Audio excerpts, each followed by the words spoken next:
Good morning Banaras सुनने वाले सभी भाइयों बहनों को हमारा जय राम जी की। और गुरु का हाल चाल हो सब चकाचक ना? तो भाई उठा लीजिए अपनी अपनी चाय और बढ़ा लीजिए अपने रेडियो और मोबाइल का वॉल्यूम, क्योंकि शुरू हो चुका है आपका अपना पसंदीदा शो गुड मॉर्निंग बनारस। और हमारा नाम तो आप जान ही रहे हैं, फिर भी बताए दे रहे हैं। हमारा नाम बनारस बाबू, हम हैं बनारस बाबू। जी हाँ, बनारसी बाबू के साथ आप सुन रहे हैं देश का नंबर 1 रेडियो स्टेशन आपकी वाणी आकाशवाणी। आज दिन है बुधवार और दिनांक है 27 जुलाई। हाँ तो भाई, जिसने भी छुआ वो स्वर्ण हुआ, सब कहे मुझे मैं पारस हूँ, मेरा जन्म महाश्मशान मगर मैं जिंदा शहर बनारस हूँ। हाँ तो गुरु, बनारस की इसी जिंदा दिली का राज तो आज तक कोई जान नहीं पाया। हाँ, जो जानने आया वो यहीं का होकर रह गया, वापस भी जाना है ये तो कोई सोचता ही नहीं। वैसे गुरु, एक बात है कि जो भी बनारस में आया ना, बनारस ने भी सबको दिल खोल के अपनाया।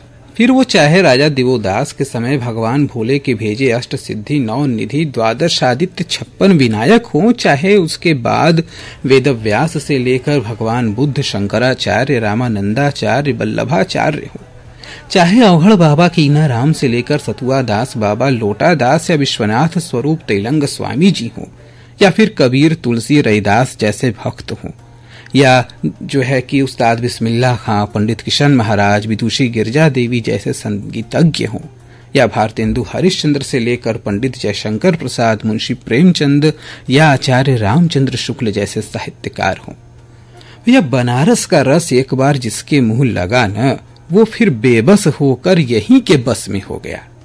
वो दोहा आपने सुना है ना, सदा बनारस रस भरा, बान बानगी देख, एक बान एक तान है, एक शान एक टेक।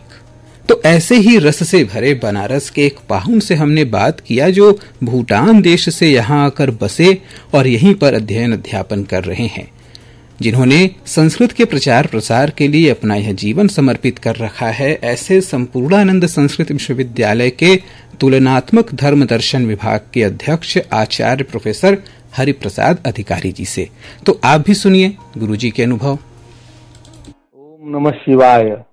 मैं ये अभी मुक्तेश्वर भगवान की काशी, त्रिलोक नगरी काशी, सांस्कृतिक राजधानी काशी के संबंध में 2 शब्द कहने जा रहा हूँ। समस्त संस्कृति प्रेमी जनता को प्रणाम करते हुए मैंने 1977 के जुलाई माह में काशी में प्रवेश किया। उसके बाद अध्ययन करते हुए काशी में इतने वर्ष बीत गए, और बीच बीच में मैं काशी से जब बाहर जाता था तो 1-2 महीने बीतते ही मेरा मन विचलित हो जाया करता था। सिक्किम में मैंने 5 वर्ष सेवा की। 5-6 महीने वहां कार्य करने के बाद मेरा मन उचट जाता। मैं तत्काल पुनः काशी आता और यहाँ की गलियों में भ्रमण करता, फिर मैं चला जाया करता। ये मैं अपनी वास्तविकता बता रहा हूँ। ये सत्य तथ्य में स्वानुभूति आप सभी के सामने निवेदन कर रहा हूँ। यहाँ की जो मस्ती है, यहाँ की जो संस्कृति है, विशेष करके समस्त भारतवर्ष की संस्कृति इस काशी में जो है दृष्टिगोचर होती है। प्रत्येक घाट यहाँ के भारतवर्ष के महाराजाओं के द्वारा निर्मित हैं। इसके अतिरिक्त जो देखने में काशी आती है वो तो है ही, लेकिन जो इसका ये काशित्व है बड़ा विलक्षण है, उसको पहचानना पड़ता है। उसके लिए सत्कर्म करना होगा। निर्मल चित्त से जो है काशी का काशित्व हमारे सामने प्रकट होता है। संस्कृत शास्त्रों में कहा गया है, काशी गमन मात्रेण नान्नम भट्टायते द्विजा।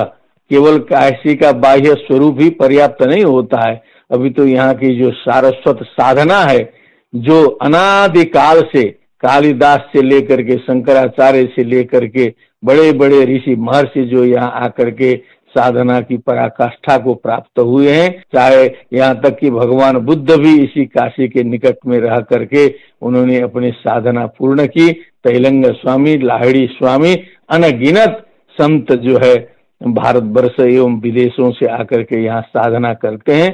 हमारा बहुत बड़ा सौभाग्य है कि हम काशी नगरी में रहते हैं और यहाँ की मिट्टी में एक प्रकार का वाइब्रेशन है जो एक व्यक्ति को जो है परम आह्लाद की स्थिति में पहुंचा सकता है। लेकिन इसका अनुभव करना पड़ेगा हमें, इसमें कोई संदेह नहीं है। काशी में आए बिना किसी की विद्वत्ता जो है पूर्ण नहीं होती है।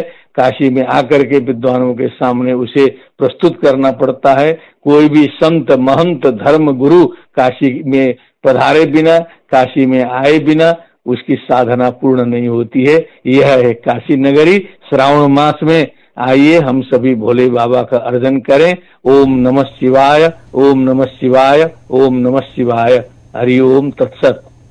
हाँ तो भाई, बनारस पर इतना सब चर्चा के पहले प्रोफेसर हरिप्रसाद अधिकारी के बनारसी अनुभवों को अभी आप सुन रहे थे। और सच में गुरु, काशी का काशीत्व बहुत बड़ी बात है और ये वही समझ सकता है जिसे काशी माता समझा दें।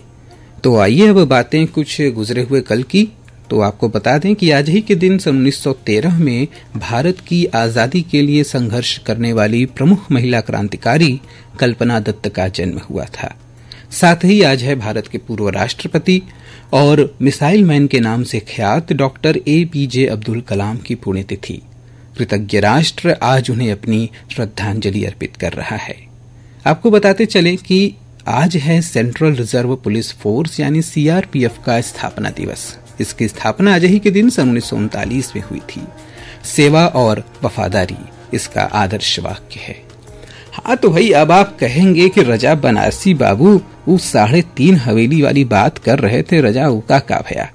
तो हम कहेंगे कि हाँ बताएंगे और उनमें से 2 ठो तो हम बता भी चुके रहे, कंगन वाली हवेली और देवकी नंदन की हवेली। इस क्रम में आज बारी है काठ वाली हवेली की, जो स्थित है चौखंबा सब्जी मंडी के पास, या यूं कहें कि बाबा काल भैरव के पीछे। ग्वालियर के पूर्व महाराजा द्वारा बनवाई गई 5 मंजिला ये हवेली बनारसी जीवन शैली और समृद्ध परंपरा का ध्वजवाहक है। इसकी विशेषता यह है कि मुख्य द्वार से लेकर छत और दीवारें तक लकड़ी की बनी हुई हैं। इसी से इसे काठ वाली हवेली कहा जाता है। और एक बात महत्वपूर्ण कि जब आप इसे देखने जाएं तो वहीं नीचे अवस्थित संतानेश्वर महादेव का भी दर्शन करना न भूलें। संतानेश्वर महादेव की विशेषता है कि इस शिवलिंग पर संतान की अनुकृति उभरी हुई है और मान्यता है कि यदि निसंतान दंपति यहाँ आकर इनका व्रत पूजन करते हैं तो उन्हें अवश्य ही संतान की प्राप्ति होती है। तो ये तो हुई भैया बात गुजरे हुए कल की। अब बात करें आज कल की, तो आपको बता दें कि अगर आपके घर में child caretaker, AC mechanic, automobile mechanic, salon worker, mehndi art के अलावा प्लम्बर, धोबी, नर्स जैसे किसी भी सर्विस की जरूरत है तो अब आप इसे घर बैठे पा सकते हैं, जिसके लिए आपको यूपी गवर्नमेंट के सेवा योजन कार्यालय के टोल फ्री नंबर 1553330 यानी 1553330 पर कॉल करना होगा और संबंधित व्यक्ति आपके घर पर है ना। गुड मॉर्निंग बनारस की गुड न्यूज।